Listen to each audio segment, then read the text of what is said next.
today I have a review for you, and it is for Where Shadows Lie by Allegra Pescatore. This is an adult epic fantasy that is independently published. So yeah, if you're looking for an indie book or a self-published book, then that's something to take into consideration here. But the book is basically about a rebellion. I know that's a big buzzword for a lot of people, for me too. And so it's about a rebellion, but there's a little bit of a twist right at the very beginning. If you don't want any spoilers at all, just know that this is definitely a book that I recommend personally.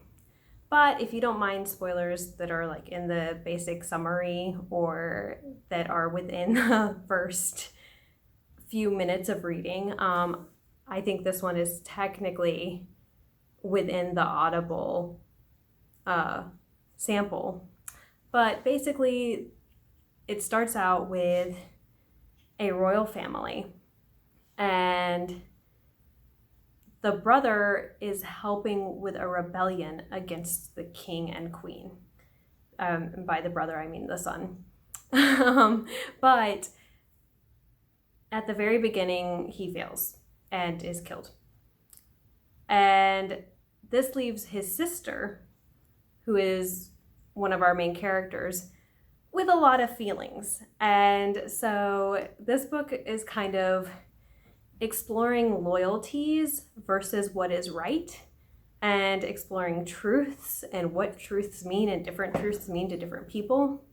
And yeah, that's basically my summary of this book. So starting with the plot. The plot was very, I'm trying to think of a way to say typical of epic fantasy without making it sound bad, because I liked it, but there were definitely several different plot threads happening that is typical to epic fantasy, I guess is the way to say it. And there is the plot, of course, with the rebellion and with the princess trying to figure out what happened and how this could happen, how this brother that she loved, that was one of her, best friends, could do this to her family.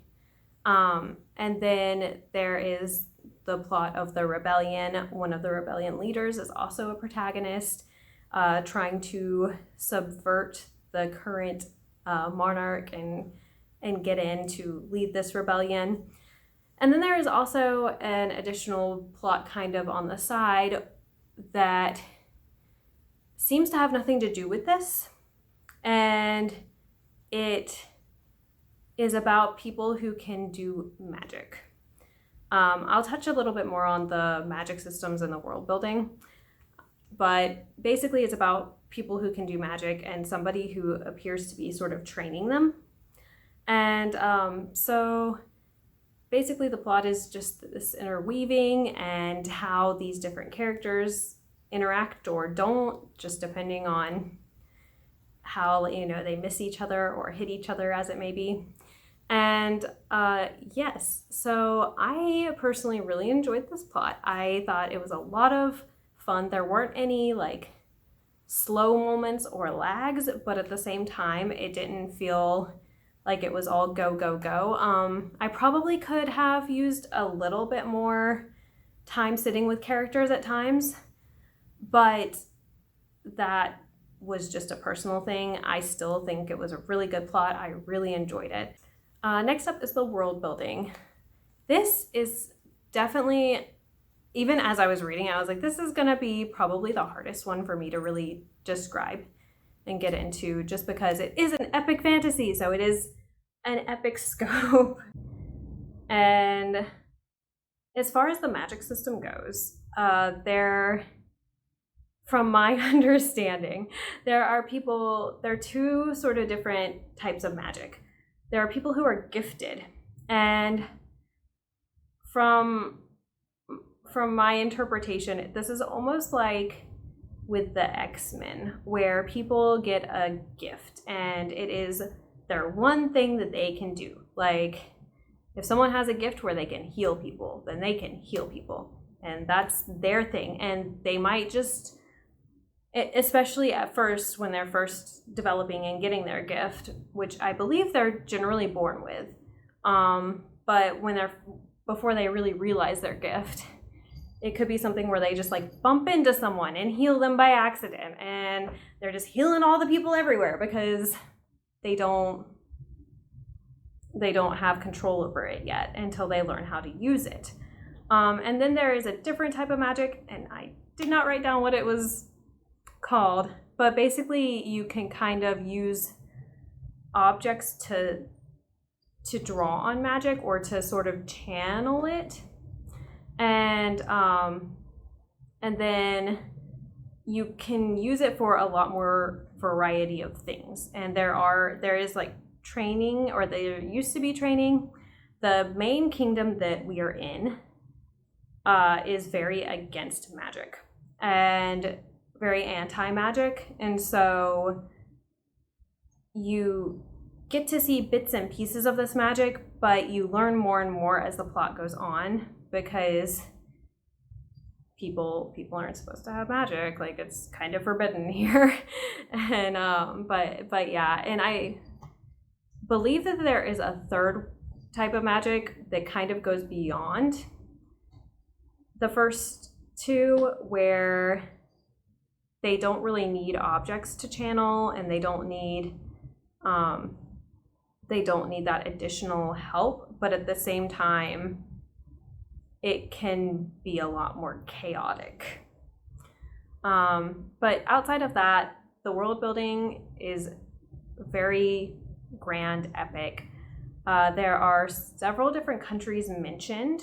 You get to see a few different ones just because there are different plot perspectives, different character perspectives in different places, and characters travel as one does in epic fantasy. And so you get to see more of the world and more of how people perceive this magic and that whole shebang. There's also a pantheon sort of gods. They're called dragons, and there are several different colors of dragons, and they each have their own slogan, for lack of a better word. I guess mantra would probably be a more accurate description, but they each have their own little phrase that represents their ideals, and they are read at the beginning of each chapter, which is really cool. I liked that part a lot. And I guess, as in many epic fantasies, there is a level of these gods interacting with the fates of the characters, and these gods, I guess, just kind of playing their little game of chess. And I really enjoyed that aspect, because it's definitely like, you don't know how much influence they have, and you don't know how, you just don't know how much is actually them. And as you read, you just find out more about that and more about the history of the world. It was a lot of fun exploring this world, and it was a lot of fun getting to know this world. So next up is the characters. The characters were definitely, I feel like they weren't as balanced as they could have been, if that makes sense, but that didn't diminish my enjoyment. I feel like the characters that were most important to the plot definitely felt the most important to me. But there were also some other characters that I wish had gotten a little bit more page time, because they were very interesting, or they seemed to have a lot more going on. So the main character, well, one of the main characters, I guess I should say, is Eleanor. She is the princess of the kingdom that has seen her brother rebel against her parents, has seen her father kill her brother in cold blood because of this rebellion, and is now starting to ask herself a lot of questions about who her brother was, about why people would want to rebel against her parents, about who her parents are, and why her father would just be able to kill her brother. And it's something where she has to really explore herself, and because of that, we get to know her character a lot more and how much she values honesty and loyalty. And on top of that, when she was a child, she got sick and now has to deal with some chronic pain issues. And so she, because of that, she has chronic pain, and it seems like chronic fatigue, which I personally really appreciated. It meant a lot to me because I live with chronic fatigue, and I also have other chronic issues, and it's just wonderful to see aspects of yourself in characters always. And so getting to see that specific aspect that I have not seen in any other book, I really appreciated, especially in an epic fantasy, because I do love fantasy so much. So there is that. There is also a bisexual character with romance type thing. And then the other main character is Gabriel, and he is part of this rebellion and he was also really good friends with Eleanor's brother, and he also is kind of in a position of questioning because he very much doesn't understand how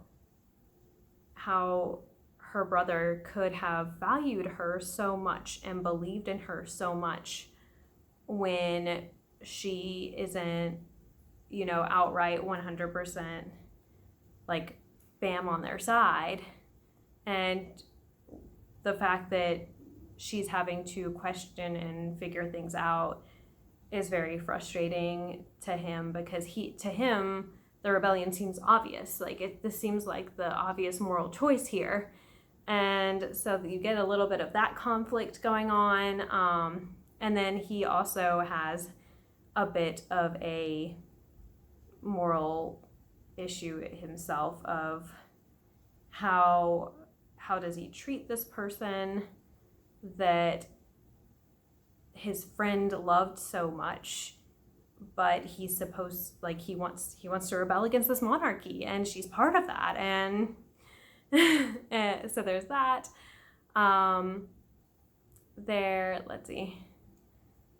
Yeah, I would say that those are the two most important characters that I would like to cover. There are other side characters that are very interesting, but I don't want to go too in depth because I don't want to get super spoilery with it. But the characters were really enjoyable. Like I said, I feel like some of them were definitely more memorable than others, and some of them definitely, I look forward to continuing the series and seeing what happens with some of the other characters. I guess I'll say it that way.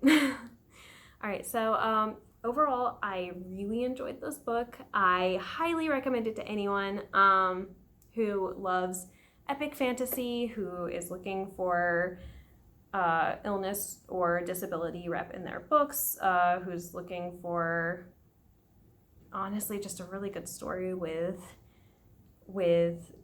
machinations, I guess political machinations, and an interesting magic system.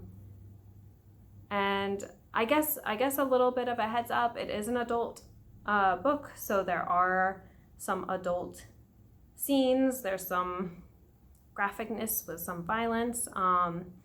There is an adult fun time scene. If that's not your thing, I it wasn't gratuitous or really distasteful from what I remember. It was pretty easy to kind of just skim past those parts because I myself am definitely a Brandon Sanderson fan, I'll put it that way. And so I definitely kind of just overlook things like that often. And so it wasn't gratuitous in my opinion or super cringy. And but I guess I just felt like I should give a heads up for that because most of the books I read don't have that. Overall, it was really enjoyable though, and like I said, I really, really recommend this one. Please pick it up because it is a self-published book, and I am specifically doing this review because I think that it is a wonderful book that deserves to get a bit more credit. So thank you so much for watching. Thank you for joining me today, and I hope that you have a fantastic day. I'll see you around.